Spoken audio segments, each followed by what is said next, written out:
الحمدللہ رب العالمین والصلاة والسلام علی سید الانبیاء والمرسلین۔ محترم سامعین کرام، السلام علیکم ورحمۃ اللہ۔ آج کی اس مختصر نشست میں ہم سورۃ الانعام کی 59 نمبر آیت کا مطالعہ کریں گے۔ یہ ایک آیت ہمیں اللہ رب العالمین سبحانہ وتعالی کے کامل علم کے بارے میں بتاتی ہے۔ اعوذ باللہ من الشیطان الرجیم، بسم اللہ الرحمن الرحیم۔ پہلی بات اس میں یہ کہی گئی کہ وَعِندَهُ مَفَاتِحُ الْغَيْبِ لَا يَعْلَمُهَا إِلَّا هُوَ، کہ اسی کے پاس غیب کی کنجیاں ہیں جنہیں اس کے سوا کوئی نہیں جانتا، یعنی غیب کا علم اللہ ہی کے پاس ہے، اللہ کے علاوہ کوئی غیب نہیں جانتا۔ کچھ احادیث ہیں وہ دیکھ لیجئے اس بارے میں۔ ہمارے معاشروں میں یہ جہالت ہے کہ بہت سارے لوگ دعویٰ کرتے ہیں کہ ہم غیب کی خبریں جانتے ہیں، اور بہت سارے لوگ ان کے پاس پوچھنے بھی چلے جاتے ہیں۔ تو اس بارے میں کچھ احادیث دیکھ لیں۔ آپ صلی اللہ علیہ وسلم نے فرمایا کہ جو شخص کسی عراف یعنی غیب کی خبریں بتانے والے کے پاس جائے اور اس سے کچھ پوچھے، اس کی 40 دن کی نماز قبول نہیں ہوتی، یعنی 40 دن تک اس کی نماز قبول نہیں ہوتی۔ یہ صحیح مسلم کی حدیث ہے اور اس کا مکمل حوالہ آپ دیکھ رہے ہیں۔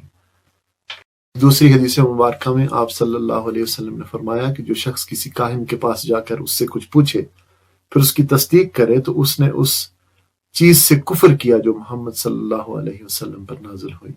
ابو داؤد کی حدیث ہے، بخاری کی حدیث ہے۔ سیدنا ابن عباس فرماتے ہیں کہ آپ صلی اللہ علیہ وسلم نے فرمایا کہ نجومی کاہن ہے اور کاہن جادوگر ہے اور جادوگر کافر ہے۔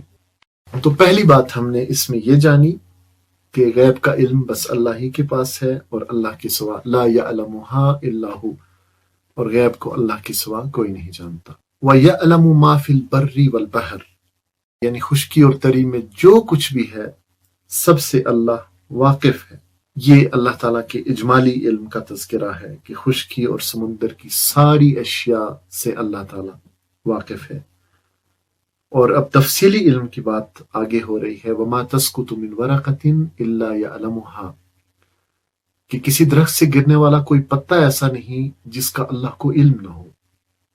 وَلَا حَبَّةٍ فِي ظُلُمَاتِ الْأَرْضِ، اور زمین کے تاریک پردوں میں، ظلمات یعنی اندھیروں میں، کوئی دانہ ایسا نہیں جس سے اللہ باخبر نہ ہو۔ وَلَا رَطْبٍ وَلَا يَابِسٍ إِلَّا فِي كِتَابٍ مُبِينٍ، خشک اور تر سب کچھ ایک کھلی کتاب میں لکھا ہوا ہے۔ تو دیکھیں اللہ تعالیٰ کا اجمالی علم کہ تمام کی تمام اشیاء جو کچھ اللہ نے پیدا کیا ہے اللہ تعالیٰ اس کا علم رکھتا ہے، اور تفصیلی علم کہ کسی درخت کے سے گرنے والا کوئی ایک پتا بھی ایسا نہیں جس کا اللہ کو علم نہ ہو، اور زمین کی تاریک تہوں میں کوئی ایک دانہ بھی ایسا نہیں جس کا اللہ کو علم نہ ہو۔ تو پھر اللہ تعالیٰ ہم انسانوں سے کیوں کر غافل رہ سکتا ہے؟ اللہ تعالیٰ کا علم تو تمام کائنات پر محیط ہے، اور یہ تخمینی علم نہیں ہے کہ اندازے پہ ہو، بلکہ یقینی علم ہے۔ اور اللہ تبارک و تعالیٰ وہ ہستی ہے جو بھولتا نہیں ہے۔ وَمَا كَانَ رَبُّكَ نَسِيًّا، تمہارا رب بھولنے والا نہیں ہے۔ سہو و نسیان اللہ کو لاحق نہیں ہوتا۔ اللہ تعالیٰ ہر چیز کا اجمالی اور تفصیلی علم رکھتا ہے، اور نہ صرف یہ کہ اللہ تعالیٰ علم رکھتا ہے بلکہ یہ سب کچھ ایک کھلی کتاب میں لکھا بھی ہوا ہے۔ یہ اس آیت کا مضمون تھا، اور اللہ تعالیٰ نے قرآن حکیم میں یہ دلیل دی ہے۔ یہ فرمایا ہے سورہ ملک میں کہ الا یعلم من خلق، کیا جس نے پیدا کیا وہی نہ جانے گا؟ یعنی یہ کیسے ممکن ہے کہ جو پیدا کرتا ہے وہ علم نہ رکھتا ہو؟ تو یہ بڑی اہم آیت ہے۔